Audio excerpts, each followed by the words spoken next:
So without further ado, I introduce to you Matt Hauer. Matt?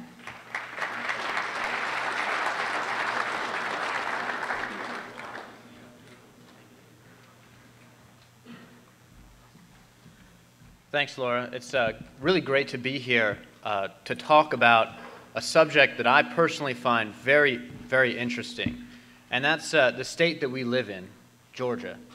And so I want to start. I know that this kind of talk can generally be pretty boring. A lot of people have they don't want to talk about the numbers so much. But I want to start with a pop quiz to try and liven things up, and I'll try and keep it very lively throughout. So you should have clickers, right?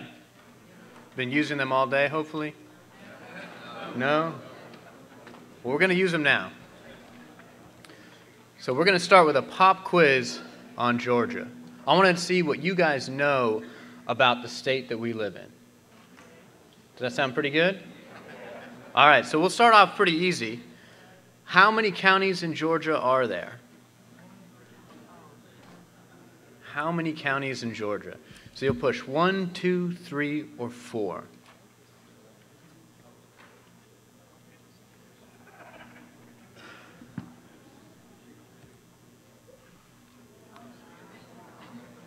Well, that's pretty good. If you did select 161, all right. We used to have 161. We used to. They all became Fulton County.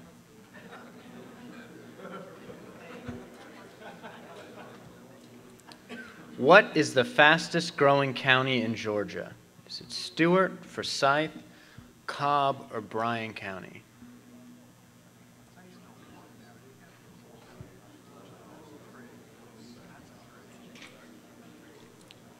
This is a tougher question, huh?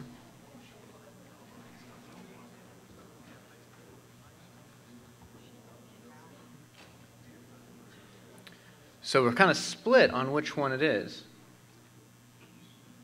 It's Bryan.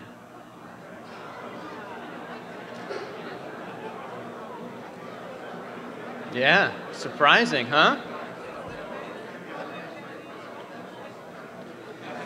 Surprising. Where is Bryan? Bryan is on the coast. It's just outside of Savannah. All right, let's go to the next question. What percent of the state's population was born in Georgia? So what percent of Georgia's population is native Georgians? Is it a low percentage, or is it a higher, mid, right in the middle?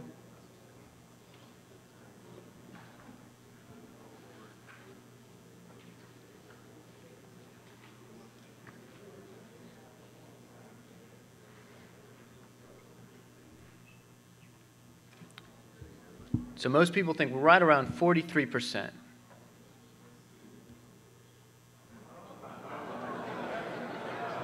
$55.8. So 56% of people in Georgia are native Georgians, right? They're born in Georgia.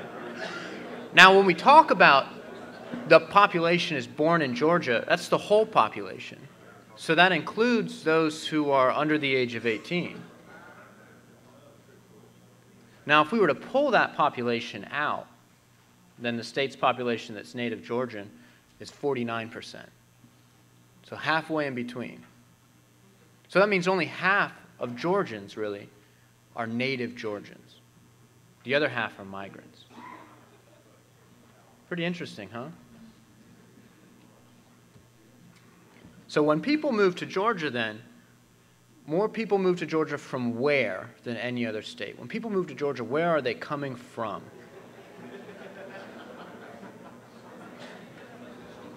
Is it Florida, Alabama, South Carolina, or Michigan?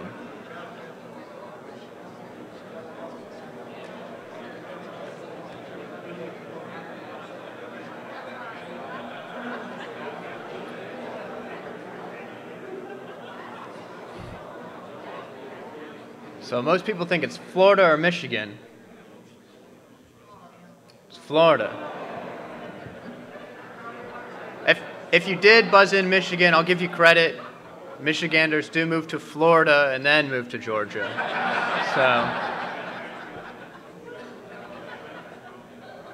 So when people leave Georgia, when people move away from the state, where do they tend to move to? Florida. How many people in Georgia speak a foreign language in their home? So how many Georgians don't speak English in their home?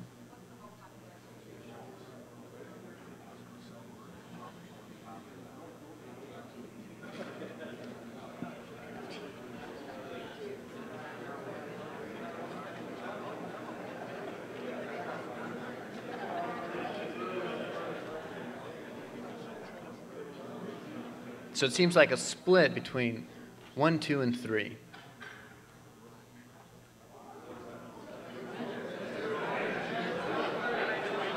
That arrow should have gone down to 4. It's more than 1 million.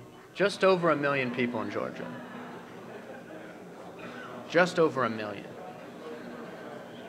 It's amazing.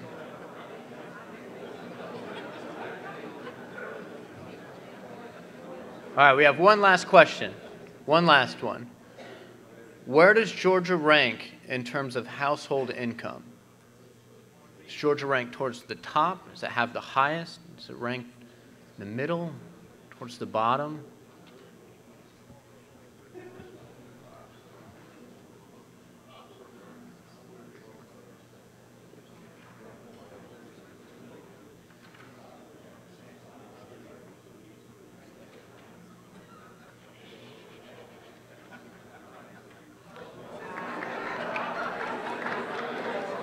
A bit better than we all thought. Georgia's pretty much right in the middle.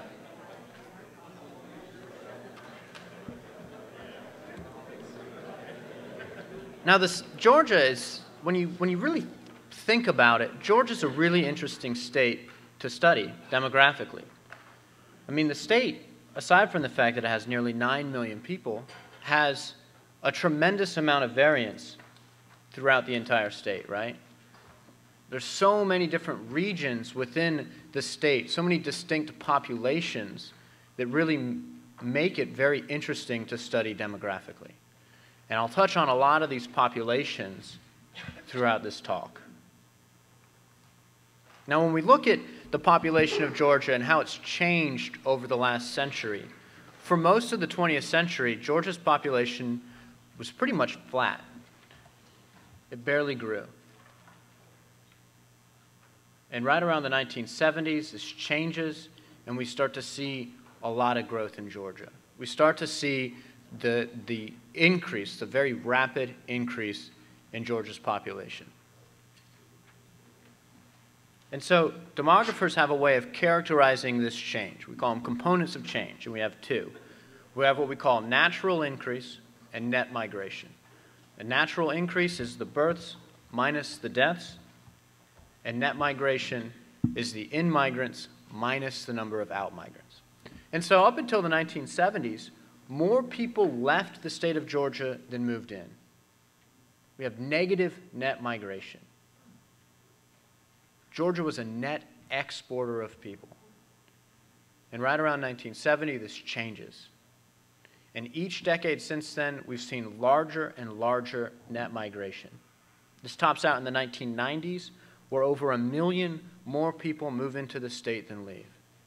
More than 1 million. It's pretty remarkable. And so, to show how rapid this growth has been in really recent years, the Census Bureau publishes a list of the 100 fastest growing counties in America. Now, there's over 3,000 counties. And so we're talking about the most rapidly growing of the most rapidly growing counties. And Georgia has 5 of the top 20, 10 of the top 50, and 16 of the top 100. So 10% of all of our counties are on the 100 fastest growing county list. I mean, that's rapid. This is some rapid growth. So where are these 5 at? There's some interesting things with this because of the way that the Census Bureau counts population. That's why we have Chattahoochee and Long. But this is the 5 of the top 20. We look at our 10 of the top 50.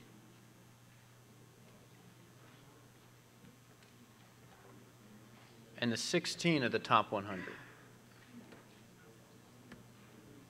Now, is this what you think about when you think of the most rapidly growing counties in the state?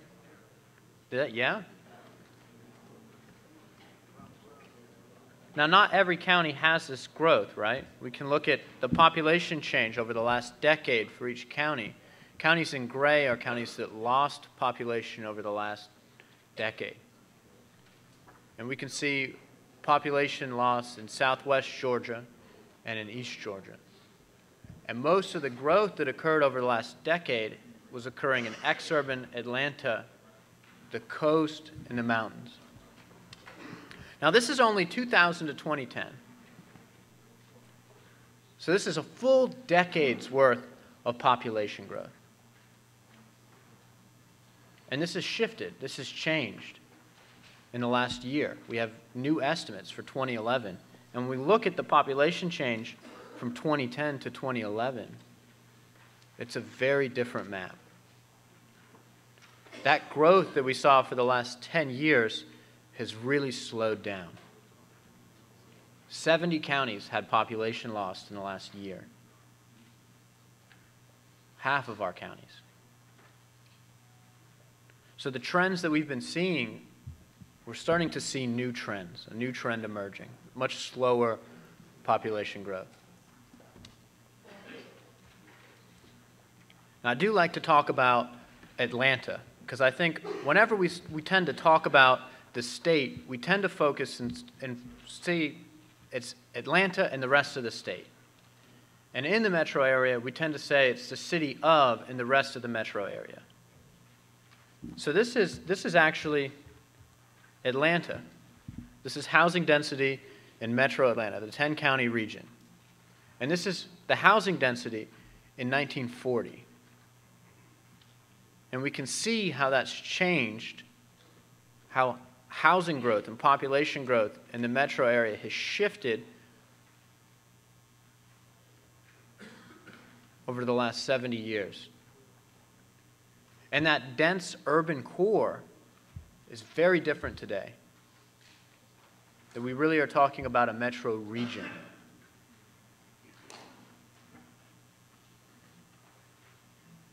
I could watch this thing go forever.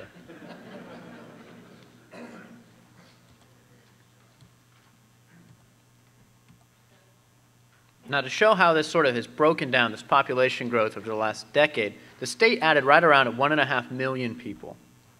And of that 1.5 million, right around 1 million were in the metro area. And of the metro area, right, 700,000 were the 10 counties, and about a third of that million was in the remainder. The rural counties, though, grew more rapidly than the other metro areas, which is really interesting. Now, that trend has sort of shifted some, but I think it's a good trend. Now, if you're unfamiliar with regional commissions, that's all right. You can kind of look at the names and tell where the population growth and where those regional commissions are. So the most rapidly growing areas, if it would stop auto going, the most rapidly growing areas were in the mountains, northeast Georgia, northwest Georgia, and the slowest growing areas were in southwest Georgia and in east Georgia. Now, in 1980, I would say that the state was pretty much a biracial state. 98% of Georgia's population was either white or black. 1% of our population was Hispanic, and all other race groups combined made up less than 1% of our population. Is Georgia the same way today? When we look at how the race distribution looks in 2010, instead of 98% black or white, it's 86% black or white. Our Hispanic population that was 1% is approaching 10% of our population. And we can start to break out other races and start talking about them individually. And if I were to make a bold prediction, it would be that the state will turn minority-majority sometime around 2025, that this trend is going to continue. this diversification trend. And we can see how these populations have shifted, and we see we have growth in white and black, but we have a disproportionate amount of growth in our other age groups, our other race groups. Now, where do we think most of the state's Asian population lives?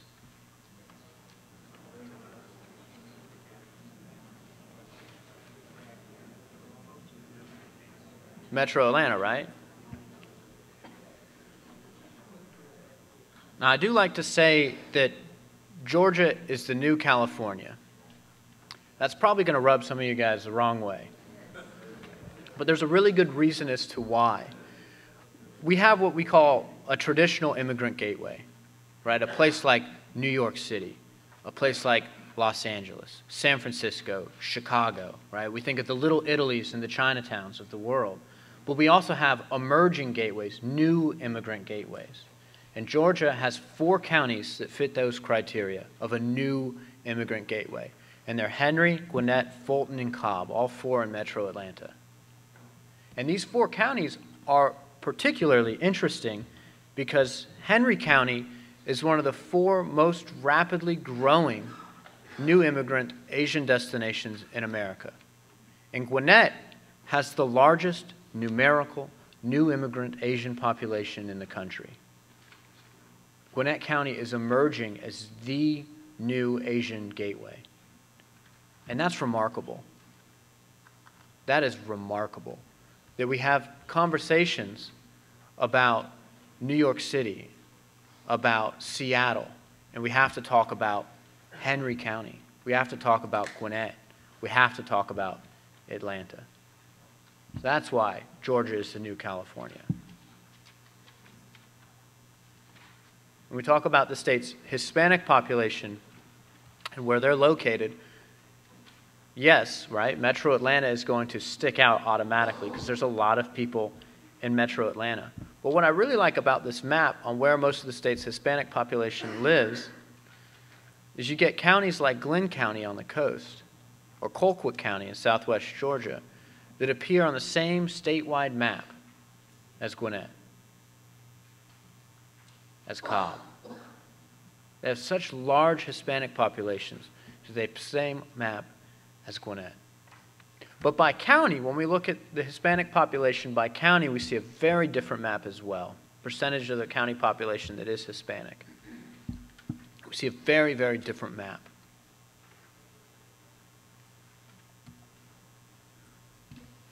I think it's also important to talk about the industries that Hispanics work in. We tend to think that they work in, right, ones that are in the news, especially with agriculture. But when we look at the industries that Latinos work in Georgia, crop production and agriculture is pretty much towards the bottom when we talk about construction, or restauranting, or landscaping. It's a really diversified workforce. Now, these 4 race groups, white, black, Hispanic, and other, and how they've changed over the last decade, numerically, our black population grew the most rapidly, followed by our Hispanic, then our white, and then other race groups. But when we look at how these 4 race groups have changed as a percentage change, it's very different. And we could think about this in terms of an annualized growth rate, like a bank account. And some of those numbers up there are ones that I wish I had on my bank account. And we can think about it in one other way, and that's doubling time. How long it would take a population to double at those growth rates. And we see some supremely rapid growth, very healthy growth with our black population, and very slow growth with our white population. And when we look at how these have shifted for each of the counties, we see a lot of population loss in southwest and in east Georgia for our white population. We see a similar pattern with our black population. But we don't see that pattern with our Hispanic population. So for a lot of counties, they have a loss of a white pop, loss of a black pop, loss of total pop in some cases, but an increase in their Hispanic population. And what that means for your county. It's going to be a very different county pretty soon. Now, if you do think that this is not happening in your county, if you don't think you have Latino growth, these are the 20 counties in Atlanta ranked from most rapidly growing on the left to the slowest growing on the right. And what's plotted is the percentage change of the Hispanic population in those counties. So pretty much, if you're a rapidly growing county, you had a rapidly growing Hispanic population. If you were a slower growing county, you had a slower growing Hispanic population. And this makes a whole lot of sense because a rising tide is going to lift all boats. But if we look at the percentage of that change that is attributable to the Hispanic population, we see the exact opposite trend. Again, same ranking from left to right, most rapidly growing to the slowest growing, and we see that the slower a county has been growing, the more rapidly, or the larger share of that population is due to Hispanic growth.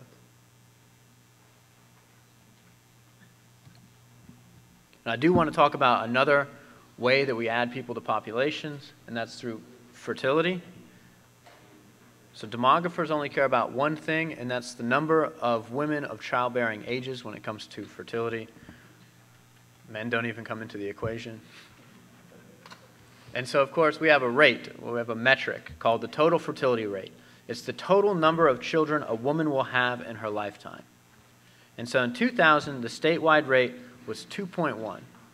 And when we break it down by each race group, we see white was just below it, black was just above, other was far below it, and Hispanic was far above. Now this data is 12 years old, right? How do you think that these fertility rates have changed since 2000? Have they remained the same? Have they gone up?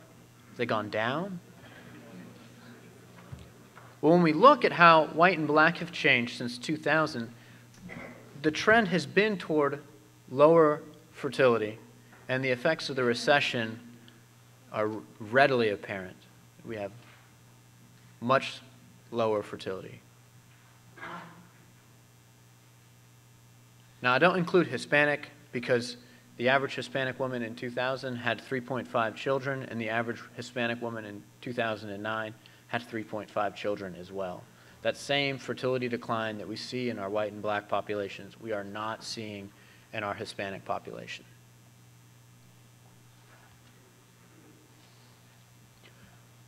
Now, in 2000, this is what the state's age distribution looked like. And I have two age groups bracketed, but I really want to draw attention to the population that's right in the middle, that big hump. Because that is the population in the prime childbearing years. And so Georgia in 2000 had quite a few people in those age groups. And I've bracketed another population, what I call our prime school age population, 5 to 25. So we pick up kindergartners all the way up through graduate school. And so when we look at how these fertility rates have played out, and we have so many people in these age groups in 2000, what that would mean for our population, for this prime school age population, we're seeing a rise. These fertility rates translate into a lot of young people, a lot of people in K-12 education, more people going to graduate school, more people going to college, more pre-K. And how Georgia's population has been changing, this young population, when compared to our neighbors, it's very rapid. And most of this is attributable to non-traditional minorities in the state. The Pew Hispanic Center had released a report last year showing that for the first time ever, births had overtaken migration as a component for Mexican American population change. So going back to the net migration and natural increase, it's natural increase instead of net migration.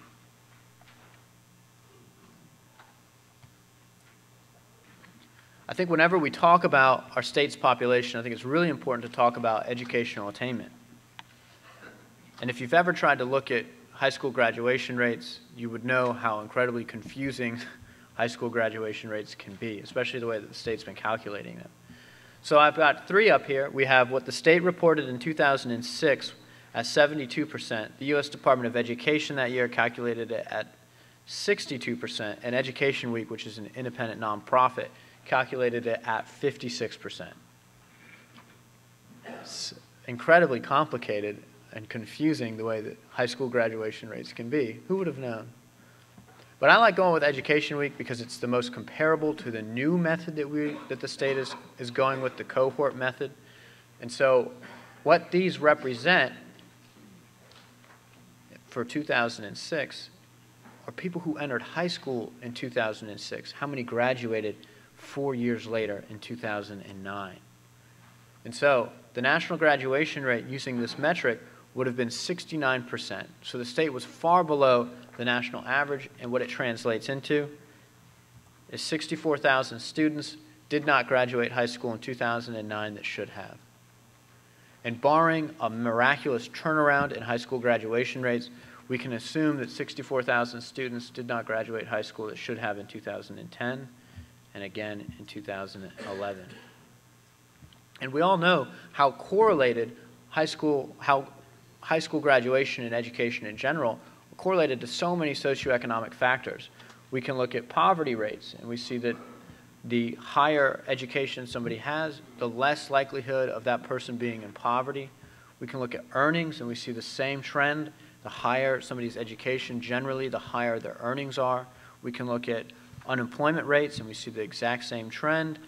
The higher somebody's education is, the lower their likelihood of being unemployed are. And if we look at the effects of the recession, those who are most affected by the recession have been those with less than a high school diploma.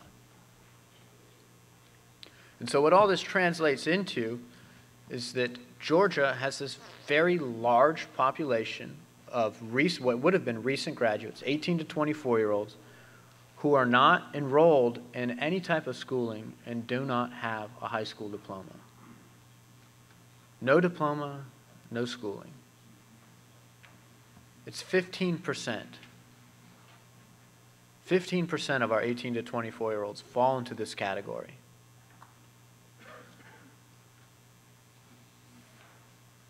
And we talk about an unemployment rate of 10% as being high. Do you want to take a guess at how many report having a job in this population? Just 50%, 50, a 50% unemployment rate.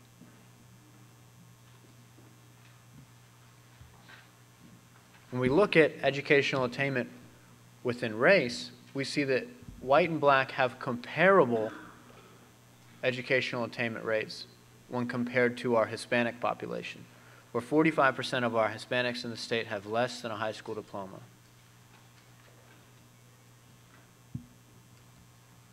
Right? And you can educate or you can incarcerate. To me, it's no wonder why Georgia has the 5th largest prison pop. Now, I do want to talk about one other population, and that's when we talk about aging, right? This is something that we hear quite a bit. It's in the news. It's all over the place. And so what I want to do is do a mock population projection. I'm going to go on a limb and assume that no one here has done a population projection. I think that's a pretty safe assumption. Well, now the next time a demographer happens to ask you if you've done a population projection, you can say that you have. We're going to do one right now. Now, if I were to look at just the age distribution and the change in those populations, those different age groups in Georgia over the last 20 years, I'm not sure that I would say that there is this aging population, right? I mean, the most rapidly growing age group was our 45 to 64-year-olds.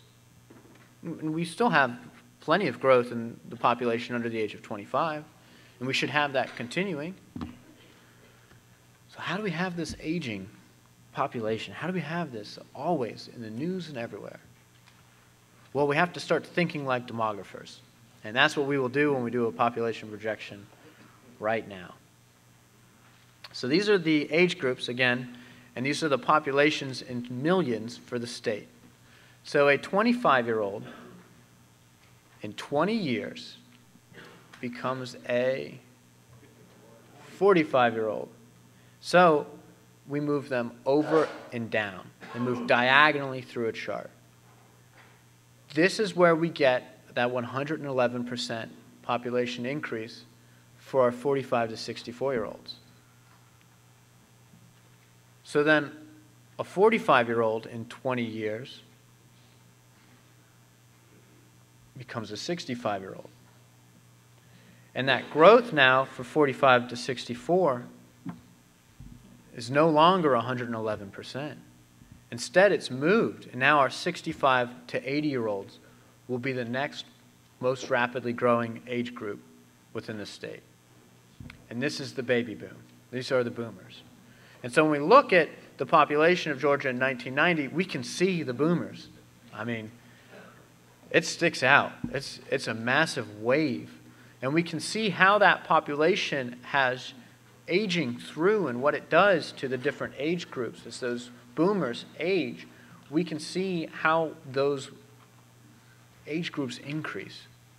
Right? You want to read this vertically. Any age group vertically is growth.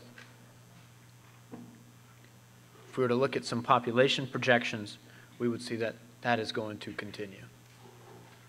Now, the most important thing about this chart is that, yes, growth will be in our 65 to 80 population, a lot of growth. There will be a lot of growth in our young population under the age of 25. But in those ages between, there's very little growth. Right? There's very little growth in our 25 to 44-year-olds, and there's going to be very little growth in our 45 to 64-year-olds. And so the Census Bureau is pretty much right there on track. This is the 65 and older population, and they just see that skyrocketing within the state. So the most rapid growth in the state is among the youngest and the oldest populations, and our populations that are middle-aged are growing the least. They are growing the slowest. And that Georgia is no longer a black and white state. It's a rapidly diversifying state that will continue to rapidly diversify.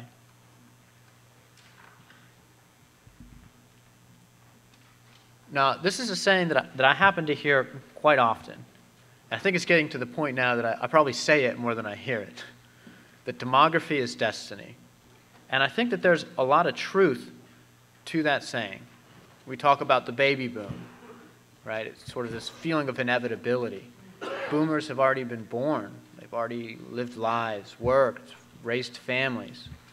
So in a sense, demography is destiny.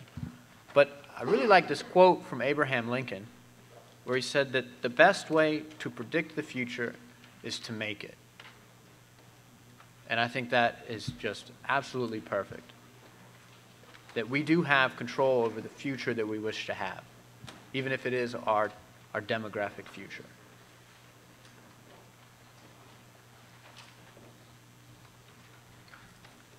Are there any questions?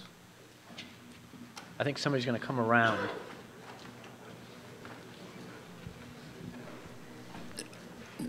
Billy Zorn again, the big mouth from South Georgia, Irvinville. By the way, if you ever get down in Irvin County, go by the Weir Project.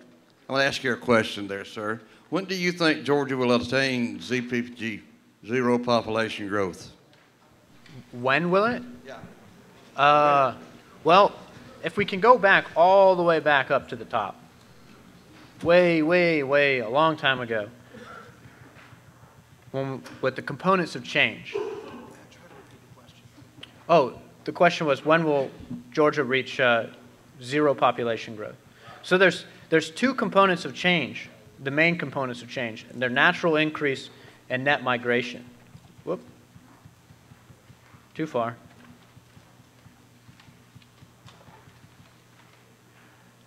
And so what's contributing to Georgia's population growth isn't just net migration, right? There's natural increase as well. But when there's over 1 million people moving into the state than leaving, even if we were to have negative natural increase, the population would still grow. So even if fertility rates are below what's called replacement level fertility, which is considered 2.1. So if the average woman has 2.1 kids, that's considered zero population growth. The state's fertility as a whole in 2000 was already at 2.13. So it was on the verge of dipping below replacement 12 years ago. It's probably crossed that threshold because of fertility rates have been declining in the last 12 years. So in terms of natural increase, there's sort of a lag time between, because you have not just, that goes into natural increase, it's not just births, it's also the other end, right? You have to take people out of a population too, and so you have deaths. And so that natural increase, it might happen 30 or 40 years from now, even if fertility rates are low. It's a concept, the reason why when China instituted the one-child policy, their population still grew, despite the fact that their fertility rate was right around 1. I hope that helps sort of answer that question.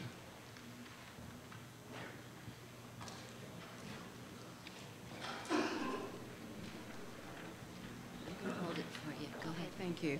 Lisa Cupid, Cobb County. I was debating if I want to ask a tough question, but I will go ahead and do such. I assume that you presented the information because it will be somehow useful in the way that we govern as elected officials. And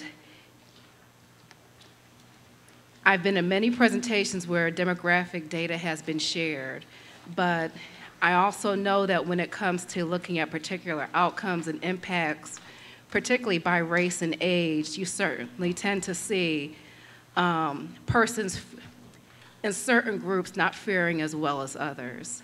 Mm-hmm. And I'm curious to know, even as you showed some of the data, what ACCG suggests that as elected officials, we address from our perspective. Because I have seen some progression with addressing issues when it comes to age, looking at how populations are getting older. But when you look at some of the disparate impacts that are occurring, perhaps by race, for Hispanic and Black persons, you want to have some type of significant dialogue about those topics, but yet race tends to be a controversial subject. But yet when you look at the data, you will see disparate impact by race. And I'm just very curious to know what ACCG's position is on taking that data and using it, particularly with respect to looking at some of that disparate data. Well, I can't speak for ACCG. I can't speak for what their opinion would be on taking the data. And usually whenever I present on this, I try and have something that's a very objective viewpoint on it. I don't really want to tell anybody how to interpret the data. There's a lot of information, there's a wealth of information here. And so each and every person is going to take whatever they would like to take out of it. And I really would like that instead of trying to tell somebody this is the way that you should either govern or this is what you should sort of take away from it. Okay, I just want to piggyback on that because then the question for me becomes why is the data is brought up for a reason, and perhaps maybe I need to couch my question differently, but if data about how areas are changing by race and other demographics are being shared, it is my thought that it is something which we should use in how we address issues. And what I'm looking at is for what is the experience of that data being used to address those issues? Because I'm particularly sensitive about it in my role. And I just want to know what has the experience been and what are some suggestions for how to address what tends to be a controversial topic with respect to demographics. Let me touch on that. Ross King, Executive Director of ACCG, and I appreciate you raising that question very much. As I talked about yesterday in regard to our Lifelong Learning Academy, one of the things that I knew we were not able to discuss in detail were some of the demographic issues that Matt has just touched on. These are public policy matters. It's not just taking a look at data that's on the screen, but it's taking a look at public policy decisions that you're making within your county, within your region, and the impact. These are startling numbers, quite frankly, across the board, and our state has to embrace that. So in partnership with the Carl Vinson Institute, the Lifelong Learning Academy that I talked about yesterday, we're going to be able to go ahead and start taking this data and have classes not just on race, but have classes on cultural diversity, have classes on implementation of policy, have classes on formation of policy. So specifically in response to your question, we've got to get into educational mode and have open dialogue and exchange to ensure that we've got the type of compassion and capacity to discuss, as opposed to putting up walls and saying, well, I'm over here and you're over there and you work it out on your end and I'll work it out on mine. That will not help us in terms of growth, and you will not develop as leaders if we don't have the capacity, again, in an educational format, to have exchange. 2 years ago when Matt talked about demographics, this session actually got heated. And 2 years prior to that, same thing occurred. So there was tension. It was always difficult to have discussion. There's been more of an open exchange today, but we've got to have classroom dialogue and then take a look from a peer-to-peer standpoint at how we can communicate with one another, because there'll be some counties that will develop some fascinating policies. And the role that ACCG can play, quite frankly, is transition of those policies, transition of those ordinances, transitions of whatever committees or groups you put together to help one another out. So that's the specific answer to your question. Thank you.